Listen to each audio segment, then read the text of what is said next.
Muy buenas tardes en Latinoamérica, muy buenas noches en Europa. Saludo cordial en todos los continentes en donde nos ven. Mi nombre es Gerardo Aldana García, les hablo desde Colombia. Quiero agradecer de forma muy especial al venerable Sat Arat Felipe Granado Morán y al equipo de coordinación del Congreso Yoga Consciente y Libertad, al ingeniero José Porras y a la licenciada Ana Karina Prieto por esta gran oportunidad que nos brindan de poder compartir con todos ustedes la sabiduría gnóstica, este conocimiento que en nuestros tiempos modernos ha sido difundido de manera tan excepcional y tan especial por el venerable maestro Samael Aun Weor. Esta conferencia Yoga de la Suprasexualidad busca facilitar una introducción al extraordinario mundo de la valoración de las energías creadoras del hombre y de la mujer, quienes unidos en un trance de amor y voluptuosidad pueden encontrar el camino hacia la superación espiritual.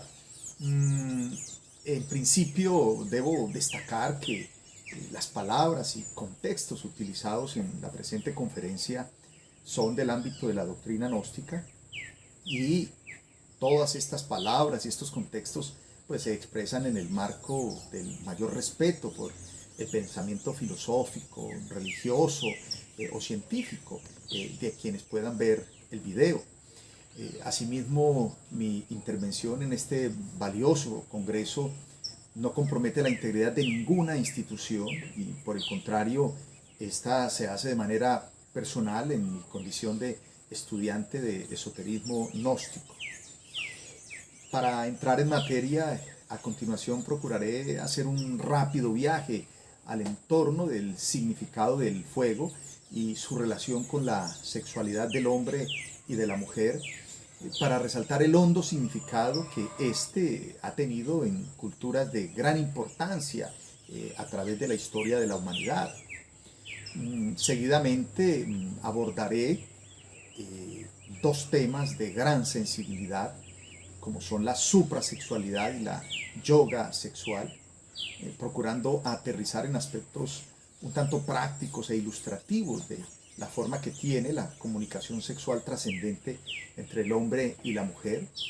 La disquisición habrá pasado, por supuesto, por el abordaje de aspectos relativos a las importancias de las energías creadoras, es decir, la simiente que crea vida en los seres humanos y cómo este recurso de inestimable valor pues puede ser utilizado por una pareja hombre-mujer en una relación de crecimiento espiritual a la que en la conferencia llamaremos el matrimonio perfecto.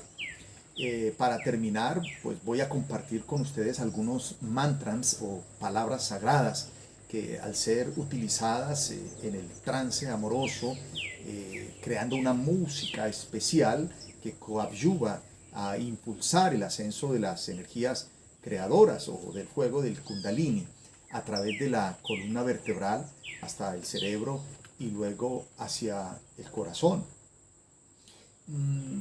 Vamos a hablar un poco del culto al fuego en las culturas antiguas para significar que el culto al fuego pues fue grandioso en la antigua Persia. El culto al fuego es antiquísimo. Cuéntase que este culto es anterior incluso a la dinastía de los Aqueménidas y a la época de Zoroastro en la antiquísima Persia. Los sacerdotes persas tenían una riquísima liturgia esotérica relacionada con el culto al fuego. Jamás los viejos sabios persas se descuidaron con el fuego. Ellos tenían la misión de mantenerlo siempre encendido. La doctrina secreta del Avesta dice que existen distintos fuegos, ¿no? Hablan del fuego del rayo que centellea en la noche terrible. También hablan del fuego que trabaja en el interior del organismo humano, produciendo calorías y dirigiendo los procesos de digestión. Hablan del fuego que se concentra en las plantas inocentes de la naturaleza, el fuego que arde en el interior de las montañas y que vomitan los volcanes de la tierra. Hablan del fuego de uso cotidiano que los profanos usan para cocer sus alimentos. Y también, pues obviamente, hablan del fuego que está delante del Ahura Mazda.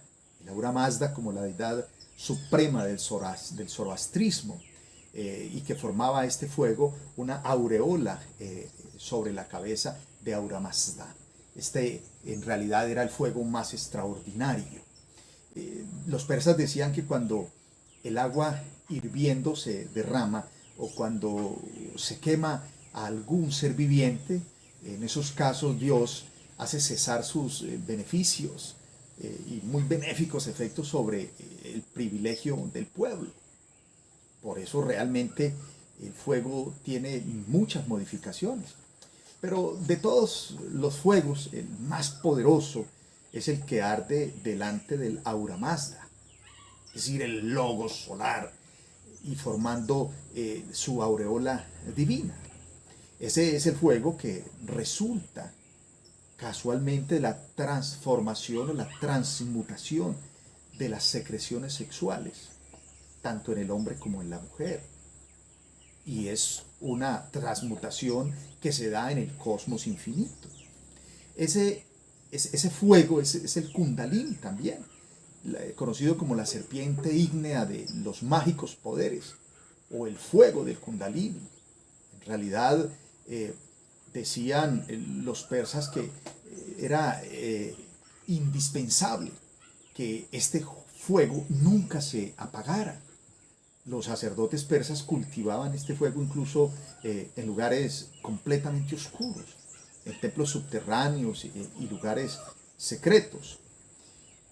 El altar era siempre un enorme cáliz de metal con su pie colocado sobre la piedra filosofal. El fuego se alimentaba siempre con maderas fragantes y secas, especialmente con las deliciosas ramas del sándalo. Los viejos sacerdotes soplaban siempre el fuego con fuelles para no profanarlo en el hálito pecador de la boca humana, decían ellos.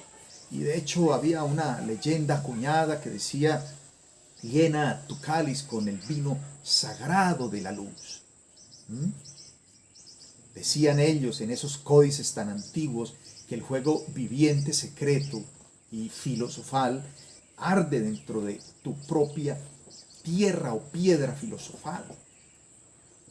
Ahora ya vamos comprendiendo que ese fuego que palpita en el cosmos infinito, palpita también en la tierra filosofal, que no es otra cosa que nuestro propio cuerpo físico.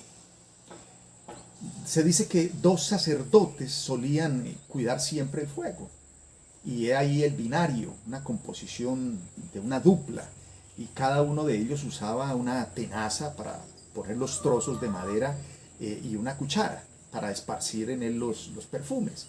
Eran pues 2 tenazas y 2 cucharas. En todo esto podemos ver el binario.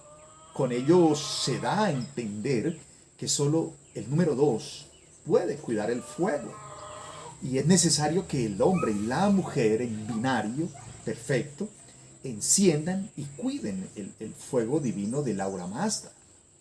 En el Bundehesh, es una especie de evangelio ritual en la antigua Persia, se dice que en un aposento especial estaba el pozo de agua sagrada donde el sacerdote se daba abluciones antes de presentarse ante el altar del fuego. Y solo aquel que bebe el agua pura de la vida puede encender el fuego. Solo quien lava sus pies en las aguas de la renunciación puede encender el fuego. Es decir, solo quien conserva el agua puede ritualizar con el fuego. Esa agua va a significar el famoso ens seminis, del que hablaban también los misterios crísticos griegos. En toda Persia existen restos de templos complicados y antecámaras donde se le rindió culto al fuego. Estos restos los hallamos hoy en día en Persépolis, que era la capital del antiguo Persia, en Ispahan, en Chesed, en Palmira, en Susa, todas estas ciudades de la antigua Irán. El fuego es terriblemente divino.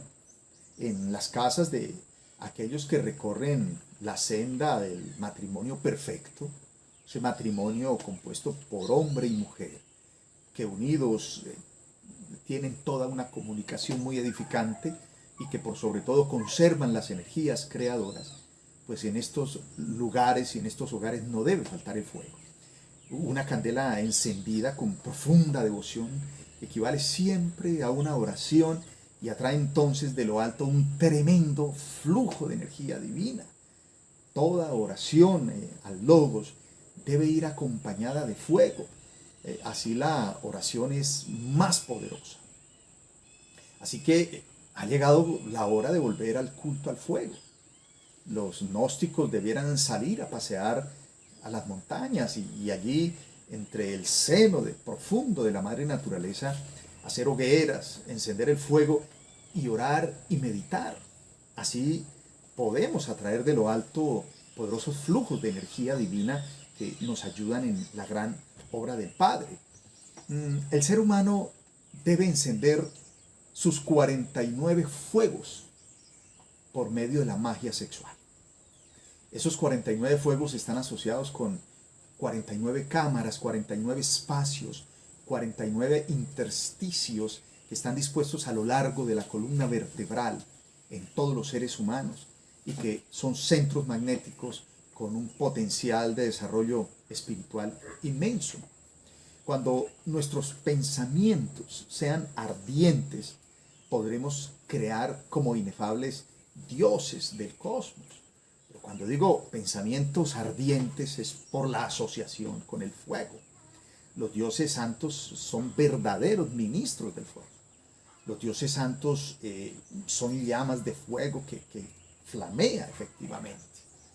Aquí quiero hacer una introducción muy rápida a una práctica asociada al fuego y era la de los derviches danzantes, esas danzas sagradas de los derviches danzantes tanto en Persia como en Turquía, etcétera, en otros países, pues constituyen en el fondo un culto al fuego. Los derviches imitan a la maravilla el movimiento de los planetas del sistema solar alrededor del Sol. Las danzas de los derviches están íntimamente relacionadas con la espina dorsal y los fuegos sexuales. Por eso jamás debemos olvidar que la serpiente goza con la música y con la danza, como ya está demostrado en Egipto e India, con los encantadores de serpientes. Ellos tocan su flauta maravillosa y las serpientes pues encantadas danzan. Viene ahora recordar oportunamente las danzas del fuego de todos los templos antiguos. Recordemos los bailes al desnudo de los misterios de Eleusis en la Grecia antigua, las bailarinas sagradas de la India, de Egipto, de México, de Yucatán, etc. Cuando los registros acásicos caigan en manos de los científicos y todo el mundo pueda ver por televisión las danzas del fuego de los tiempos arcaicos, entonces volveremos a ver esas danzas que inevitablemente reemplazarán a los bailes profanos. Aquí he mencionado los archivos acásicos o registros acásicos, porque ya son un tema, aunque Samael Aun Weor hablara de esto y con él muchos otros esoteristas desde el año 70 lo escribiera, pues hoy en día científicos y físicos como el húngaro Ervin Laszlo lo estudian y están caminando hacia poder decodificar todo lo que queda impregnado en la materia, en el ambiente. No va a ser entonces casual que llegue el momento en donde podamos escuchar directamente de la voz del divino Rabí de Galilea las enseñanzas que diera en el legendario pueblo de Israel. Vamos ahora rápidamente a hacer una introducción igualmente al valor de las energías creadoras y esto que estamos llamando aquí el matrimonio perfecto. Y para ello diremos que el matrimonio perfecto y el Cristo cósmico constituyen la síntesis de todas las religiones, de las escuelas, de las órdenes, de las sectas, de las logias, yogas, etc. Esa relación matrimonio perfecto, hombre y mujer, y el Cristo cósmico como una fuerza en el cosmos infinito, están llamadas a mantenerse para hacer prosperar la esencia que habita en cada uno de los dos cuerpos que hacen matrimonio. Es lástima en verdad que tantos que hallaron la síntesis práctica se hayan salido de ella para caer en el intrincado laberinto de las teorías. Cuenta la tradición que en el centro del laberinto existía la síntesis, es decir, el lábaro del templo, el lábaro, un estandarte que solían llevar ciertos sacerdotes, ciertos iniciados, o incluso algunos emperadores romanos en la Roma que todavía tenía un desarrollo espiritual importante como un símbolo de poder. La palabra laberinto viene etimológicamente de la palabra lábaro. Este último pues era un hacha de doble filo, que es el símbolo de la fuerza sexual masculino-femenina. Y realmente quien encuentra la síntesis pues comete la más grande de las tonterías cuando se sale del centro y se regresa a los complicados corredores de todas las teorías que forman el laberinto de la mente. Así que Cristo y magia sexual representan la síntesis religiosa. Si hacemos un estudio comparativo de religiones, descubriremos que en el fondo de todas las escuelas, las religiones, las sectas esotéricas, existe el falismo, el culto al falo, el respeto al falo, pero no como hoy en sendas pornografías se desvirtúa. Recordemos, por ejemplo, a Peristera, la ninfa del cortejo de Venus, transformada en paloma por la fuerza del amor. También recordemos a la Venus virtuosa. Recordemos las procesiones del dios Priapo en la vieja Roma augusta de los Césares, cuando las sacerdotisas de los templos, llenas de éxtasis, portaban majestuosamente un enorme falo de madera sagrada. Con justa razón dice Freud, el padre, el fundador del psicoanálisis, que las religiones tienen un origen sexual. En el matrimonio perfecto se encierran los misterios del fuego. Es una característica. Todos los cultos al fuego son absolutamente sexuales. Las vestales fueron verdaderas sacerdotisas del amor. Con ellas los sacerdotes célibes alcanzaron el adeptado, o sea, la iniciación hacia los grandes misterios. Las modernas vestales, las que conocemos hoy como las monjas, pues no suelen conocer la clave de la magia sexual. Los modernos sacerdotes no están formados en la clave secreta del sexo. Pero hay muchos yogis que verdaderamente conocen la clave suprema de la yoga, de la magia sexual, como una síntesis suprema de todo sistema de yoga. La gente a veces se llena de horror cuando conoce la magia sexual, porque se le está diciendo que no pierda la energía creadora.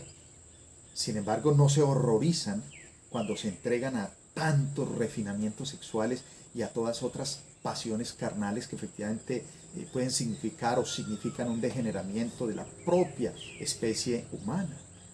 Dice Samael Aun Weor, en uno de sus tantos tratados, que en esa noche profunda de los siglos existieron poderosas civilizaciones y grandiosos misterios, y nunca faltaron sacerdotisas del amor en los templos.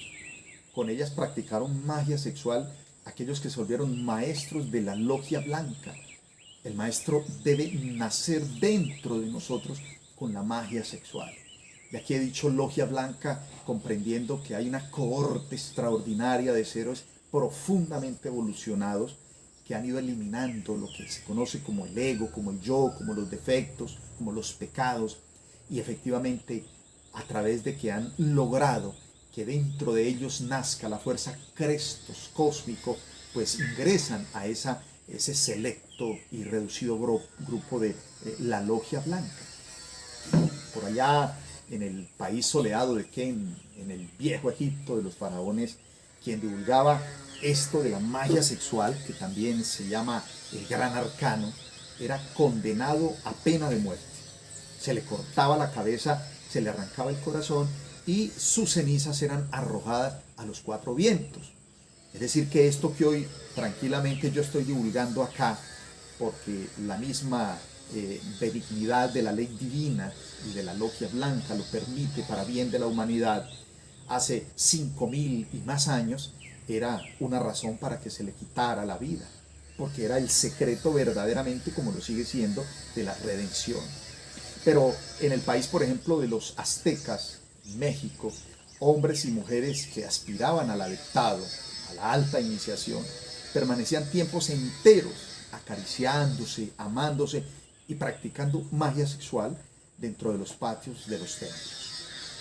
Quien derramaba el vaso de Hermes, es decir, quien perdía las energías creadoras en esas prácticas del templo, era decapitado por haber profanado el templo. Todos los sistemas de autoeducación íntima, los que son verdaderamente objetivos, tienen como última síntesis práctica la magia sexual. Toda religión, todo culto esotérico tiene por síntesis la magia sexual, conocida también como el arcano AZF. Los alquimistas medievales, mezclando varios tipos de elementos de la tabla periódica que conocemos hoy, como el azufre, como el mercurio, como la sal, pues hacían el propósito de convertir el plomo en oro, pero allí en medio de eso subyacía el propósito de convertir más bien la rudeza de la personalidad con el oro del espíritu, dando muerte primero a lo negativo, a los defectos, para que naciera verdaderamente el alma, floreciera el ser. Así se podía lograr esa magna obra. Pero en los misterios de Eleusis existían bailes al desnudo y cosas inefables. La magia sexual era la base fundamental de esos misterios. Entonces nadie pensaba en porquerías, porque el sexo era profundamente venerado. Los iniciados saben que en el sexo trabaja el tercer logos, esa tercera fuerza. Padre, Hijo, el Espíritu Santo es ese tercer logos, que es nada más y nada menos que el que da la vida. Y a través de esa tercera fuerza, pues evidentemente viaja la madre, que es la que procrea también. Por eso es necesario que cada hombre logre esa cristificación. Es necesario encarnar el Cristo. La senda del matrimonio perfecto es para lograr la cristificación. Pero Cristo no es un individuo, sino un principio universal, cósmico, impersonal, y debe ser asimilado por cada hombre y por cada mujer mediante la magia sexual. Las enseñanzas del Saint Avesta, una colección de textos sagrados de la antigua Persia, a semejanza de los principios doctrinarios contenidos en el libro de los muertos de los egipcios, pues contienen el principio Cristo.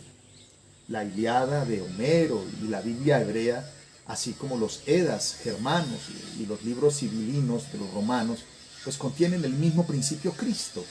Esto es suficiente para demostrar que el Cristo es anterior a Jesús de Nazaret. Cristo no es un solo individuo. Cristo es un principio cósmico que debemos asimilarlo dentro de nuestra propia naturaleza físico, química, somática y espiritual, justamente a través de la magia sexual. Entre los persas, Cristo es Hormuz, Ahura Mazda, el terrible enemigo de Arimán, es decir, el Satán, ese Satán que llevamos dentro.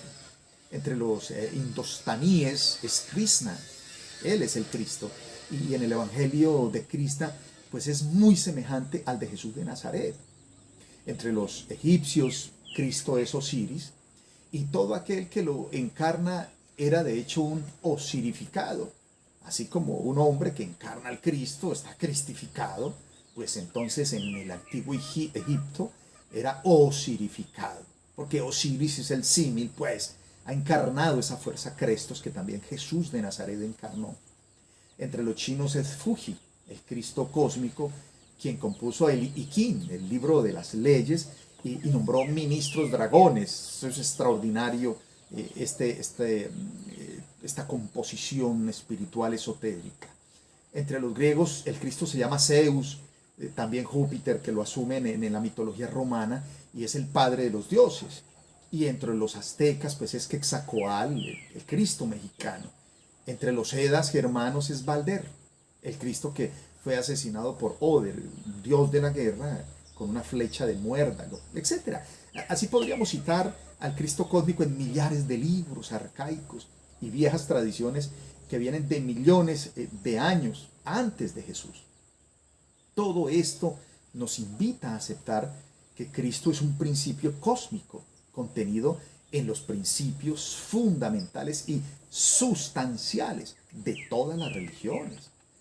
Realmente solo existe, de hecho, una religión, única y cósmica. Esta religión asume diferentes formas religiosas según los tiempos y las necesidades de la humanidad. Así pues resultan absurdas las luchas religiosas, porque en el fondo todas son únicamente modificaciones de la religión cósmica universal. Desde la práctica de la yoga de la suprasexualidad se tiene el secreto sexual, una llave con la cual todo ser viviente puede asimilarse al principio crístico contenido en el fondo de todas las religiones del mundo.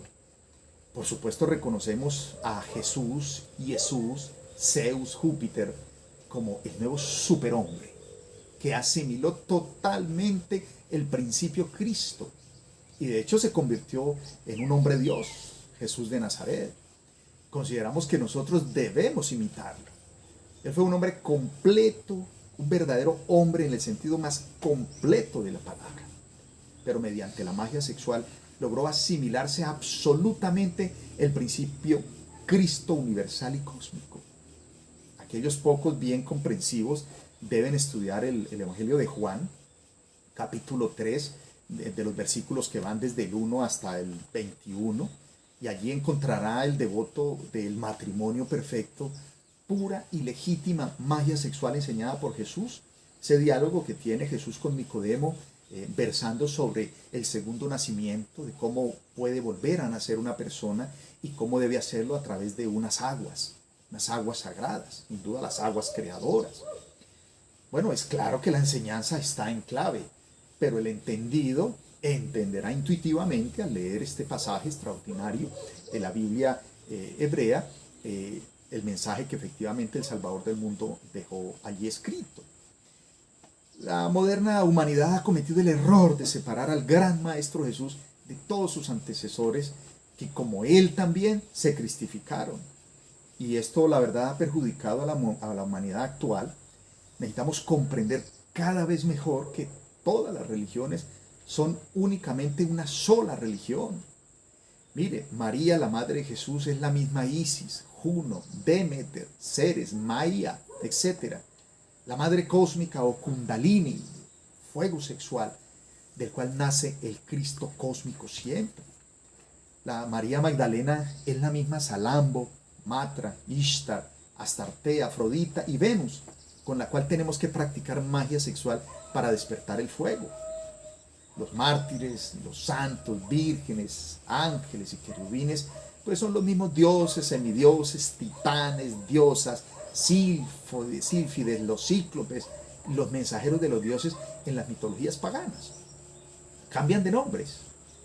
Todos los principios religiosos del cristianismo son paganos. Y cuando las formas religiosas actuales desaparezcan, sus principios serán asimilados por las nuevas formas religiosas del futuro, estos principios verdaderamente crísticos. Es necesario por eso comprender lo que son, por ejemplo, las inmaculadas concepciones. Saber que solo con el matrimonio perfecto nace el Cristo en el corazón del hombre.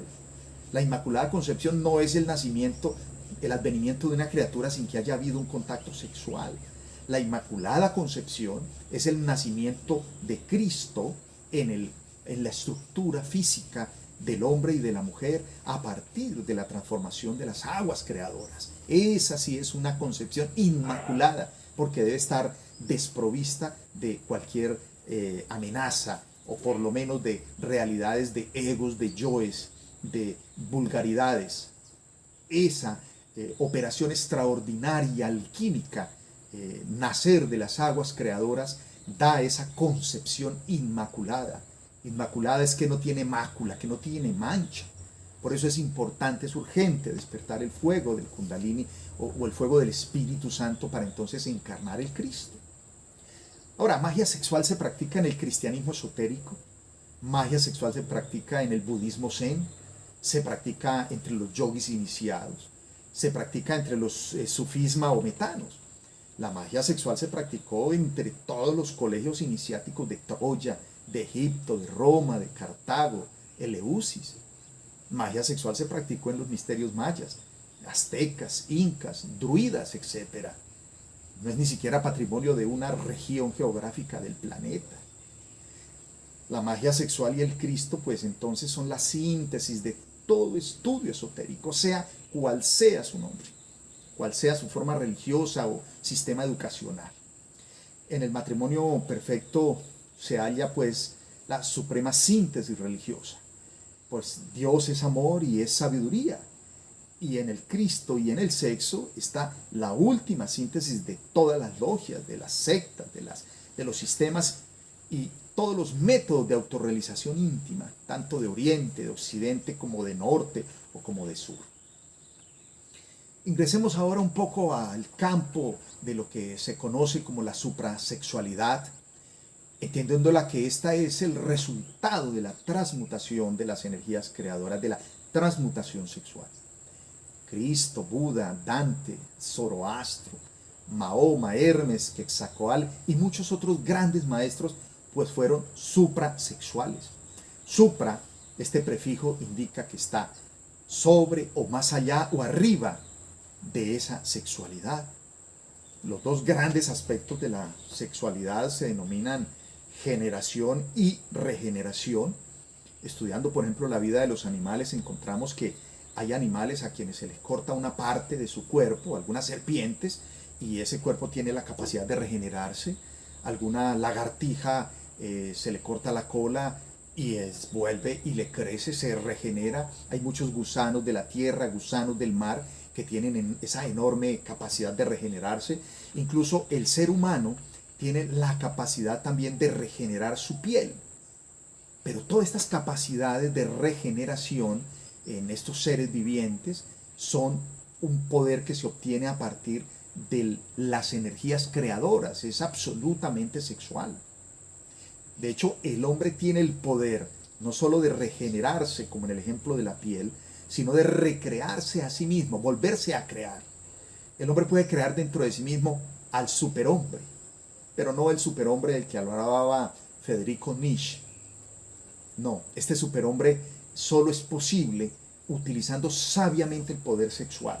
Aquí no estamos hablando de un superhombre que es el primer mandatario de la nación más poderosa del mundo, o acaso del campesino que se embriaga y se siente el más poderoso y quiere maltratar a su mujer. No, nada tiene que ver. Nosotros realmente podemos recrearnos como auténticos superhombres, y eso solo es posible a través de la transmutación sexual. La clave fundamental de la transmutación sexual pues es el arcano AZF, la magia sexual. En la unión del falo y el útero, ojo bien, el falo masculino, el útero femenino, pues se halla esa clave de todo poder. Lo importante es que la pareja aprenda a retirarse del acto sexual antes del espasmo, antes del derrame seminal. No se debe derramar el semen ni dentro del útero, ni fuera de él, ni por los lados, ni en ninguna parte. Estamos hablando así de claro para que la gente entienda, aunque algunos puritanos infrasexuales puedan calificarnos de pornográficos. En cambio, no se escandalizan frente a tantos filmes verdaderamente pornográficos que lo que hacen es degradar a la especie y al sentido de la vida que representan las energías creadoras. La vida humana por sí misma no tiene ninguna significación. Esta reflexión es importante: nacer, crecer, trabajar duramente para vivir, reproducirse como un animal y luego morir. Esa es realmente una cadena de martirios que lleva el hombre enredada en el alma desde que pisamos este planeta. Pero si esa vida así no vale la pena vivirla, deberíamos también considerar que afortunadamente llevamos en nuestras glándulas sexuales la semilla, el grano. de esa semilla, de ese grano, pueden hacer el superhombre. El llamado también Adán Cristo, el niño de oro de la alquimia sexual. Por eso sí vale la pena vivir. El camino es la transmutación sexual. Esta es la ciencia que también algunos esoteristas llaman la ciencia de Urano. Este es el planeta que controla las gónadas o glándulas sexuales en el hombre, en la mujer, en los seres que se reproducen. Este es el planeta que gobierna la constelación de Acuario, la era que estamos justamente viviendo. Urano tiene un ciclo sexual de 84 años y es el único planeta del sistema solar que dirige sus dos polos hacia el Sol, porque él rota como de lado y tiene esa posibilidad. Y estas dos fases de esa vida que tiene el ciclo sexual, al darle verdaderamente la rotación en torno del Sol, que dura 84 años, pues tiene dos fases que se alternan, cada una de 42 años, y entonces ese estímulo alternante de los dos polos de Urano gobierna toda la historia sexual de la evolución humana. Así que hay épocas en que las mujeres, por ejemplo, se desnudan para lucir sus cuerpos y alternan con épocas en que los hombres se engalanan. Épocas de preponderancia femenina alternan con épocas de caballeros intrépidos. Esa es la historia de los siglos. Cuando el ser humano llega a la edad madura, es estimulado entonces por el ciclo antitético, el contrario, el opuesto al que gobernó durante nuestra infancia y juventud. Entonces realmente somos maduros, nos sentimos sexualmente estimulados por el opuesto sexual. Realmente la edad madura es maravillosa para el trabajo de la regeneración sexual. Los sentimientos sexuales son más ricos y maduros a los 40 años que a los 30. En estos términos vamos a decir que el superhombre no es el resultado de la evolución mecánica de la naturaleza. El superhombre nace de la semilla. El superhombre es el resultado de una tremenda revolución de la conciencia. No es evolución, es revolución. El superhombre es el hijo del hombre mencionado por el Cristo. El superhombre es el Adán Cristo. La evolución significa que nada está quieto, todo vive dentro de los conceptos de tiempo, espacio y movimiento. La naturaleza contiene en sí todas las posibilidades. Nadie llega a la perfección con evolución. Algunos se vuelven más buenos y la inmensa mayoría terriblemente perversos. Esa es la evolución. El hombre de la inocencia, el hombre paradisiaco de hace unos cuantos millones de años, es ahora, después de mucho evolucionar, el hombre de la bomba atómica. Dice que el hombre evolucionado, el hombre de la bomba de hidrógeno y el corrompido del peculado y el crimen. Pero ese dice que es el hombre evolucionado. La evolución es un proceso de complicación de la energía. Necesitamos más bien retornar al punto de partida, y ese punto de partida es el sexo, y regenerarnos a partir de él, con el beneficio de él. El hombre es una semilla viviente, pero esta semilla, el grano, debe esforzarse para que germine el superhombre. Eso no es evolución.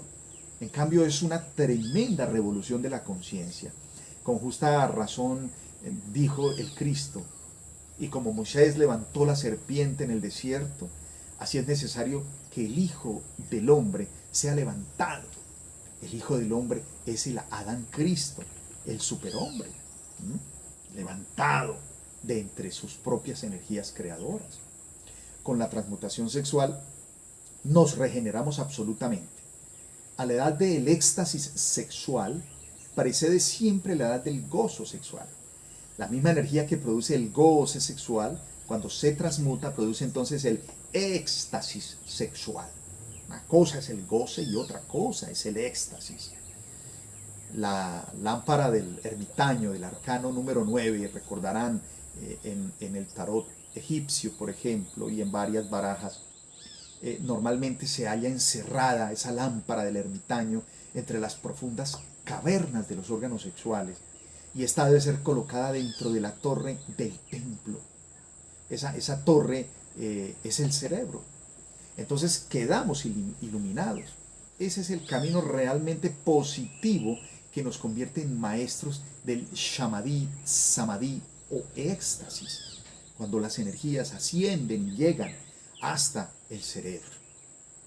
Toda verdadera técnica de la meditación interna está íntimamente relacionada con la transmutación sexual. Necesitamos levantar la lámpara bien alto para iluminarnos.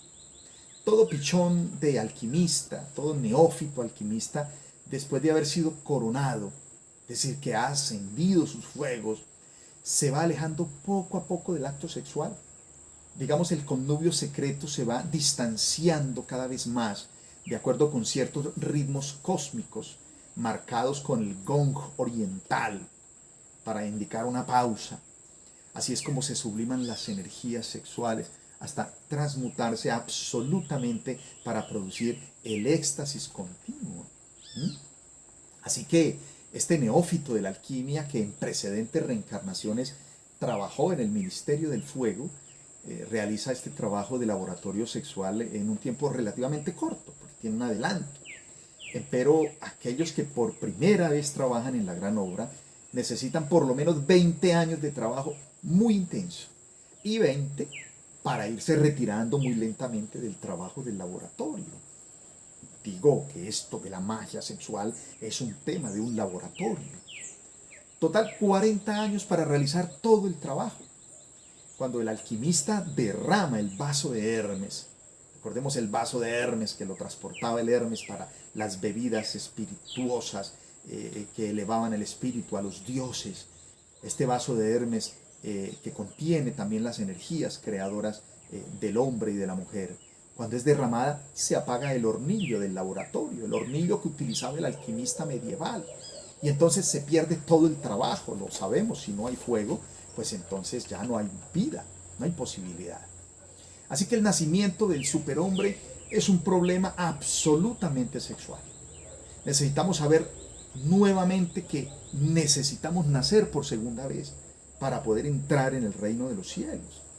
El superhombre es tan distinto al hombre, óigase bien, como el rayo a la nube negra. El rayo sale de la nube, pero no es la nube. El rayo es el superhombre. La nube es el hombre. La regeneración sexual pone en actividad los poderes que tuvimos en el Edén, en un paraíso en donde en algún momento fuimos muy evolucionados. Nosotros perdimos esos poderes cuando caímos en la generación animal. Nosotros reconquistamos esos poderes cuando nos regeneramos.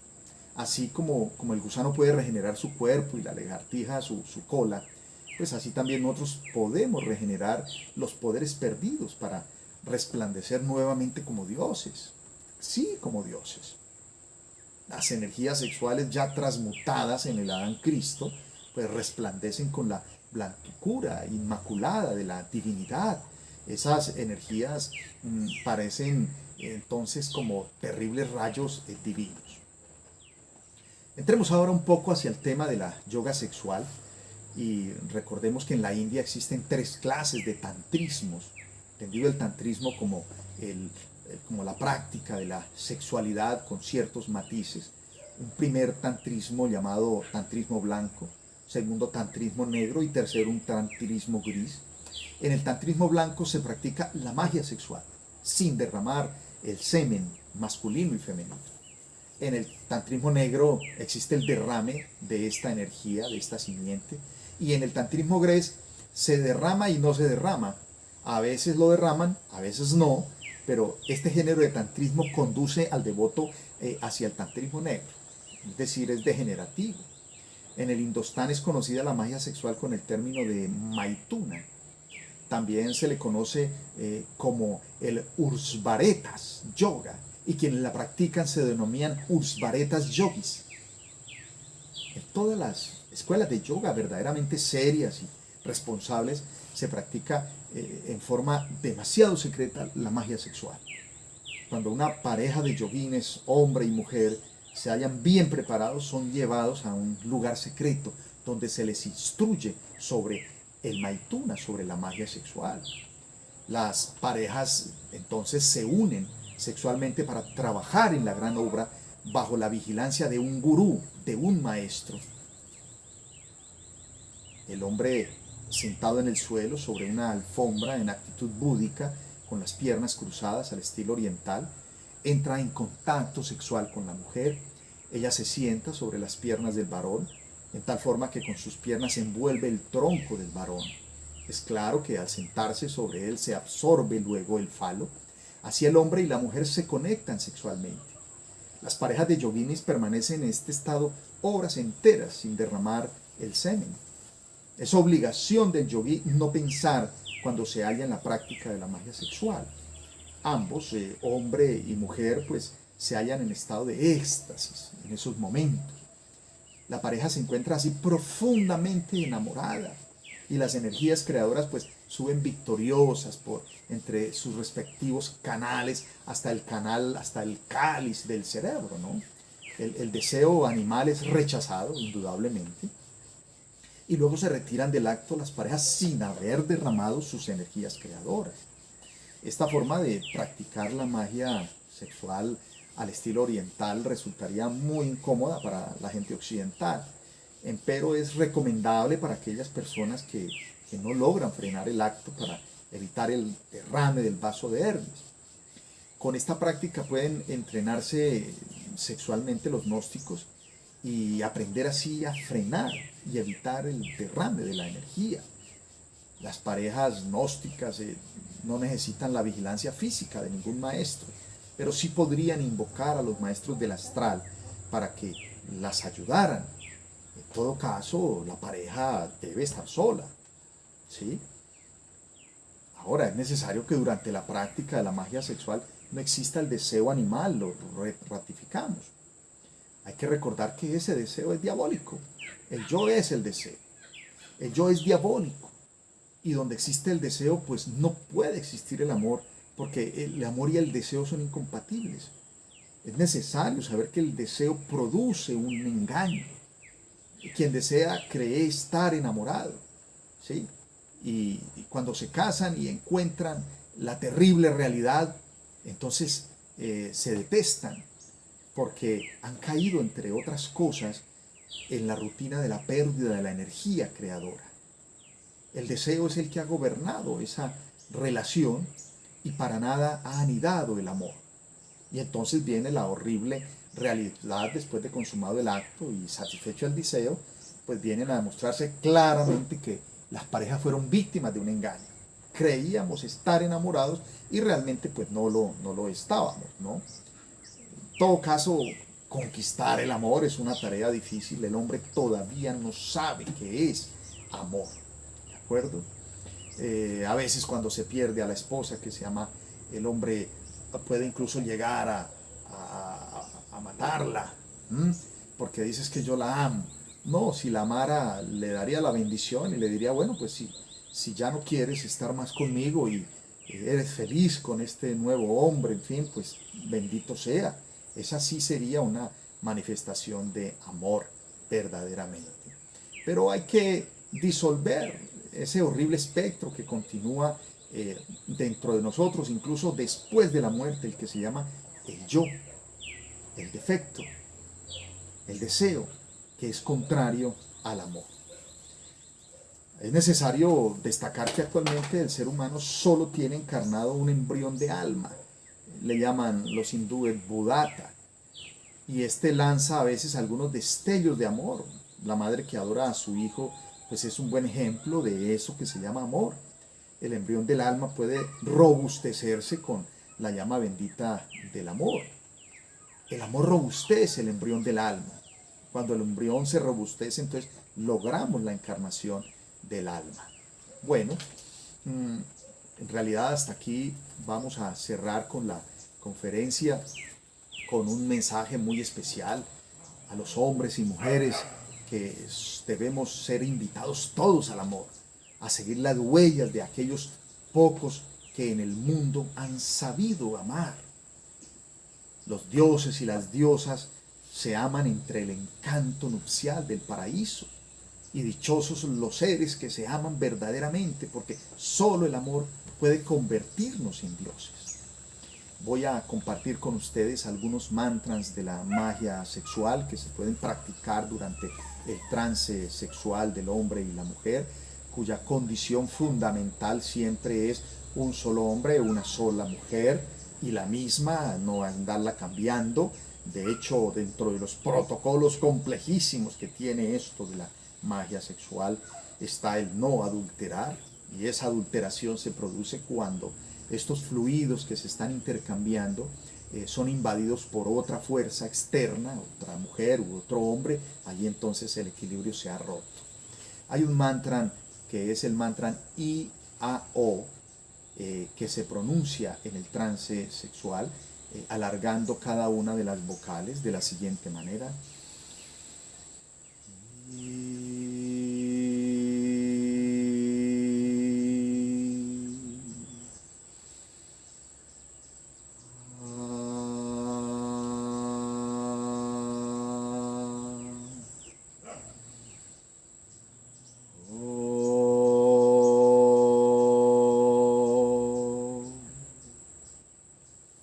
Hay otros mantras también del fuego, que son los mantras Inri, Enre, Onru, Unru, que se pronuncian de la siguiente manera.